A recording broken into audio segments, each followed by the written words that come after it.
નમસ્કાર. હર્ષ સંઘવીએ આપી ખુલ્લી ધમકી. હર્ષ સંઘવીએ અપીલ કરતા કહ્યું હતું કે સલીમ સુરેશ બની અને સુરેશ પણ સલીમ બની પ્રેમ કરે અને દીકરીઓને ફસાવે તો છોડતા નહીં. વડોદરાની ભોલીભાલી છોકરીઓને સલીમ સુરેશ બનીને પ્રેમ કરીને પ્રેમને નામને બદનામ કરવાવાળા એક લોકોને પકડવાની કામગીરી ચાલી રહી છે. પ્રેમ એક પવિત્ર સંબંધ અને આત્મીયતા છે. પ્રેમને ખોટી રીતે બદનામ કરનાર એક પણ વ્યક્તિને છોડવામાં નહીં આવે તે પ્રકારની વ્યવસ્થાઓ આપણે કરી છે. તેમણે કહ્યું કે મારી સૌ માતા પિતાઓને બે હાથ જોડીને વિનંતી છે, આ પ્રકારના કિસ્સાઓ ધ્યાનમાં આવે તો સમાજની ચિંતા મનમાંથી બહાર કાઢી લો. સમાજ જાણે છે કે ભોલીભાલી છોકરીઓને ફસાવવા માટે આ લોકો પ્રયાસ કરતા હોય છે.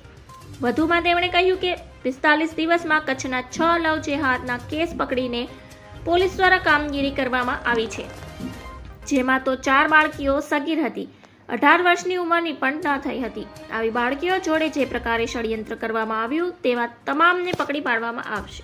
ધન્યવાદ. જય હિન્દ.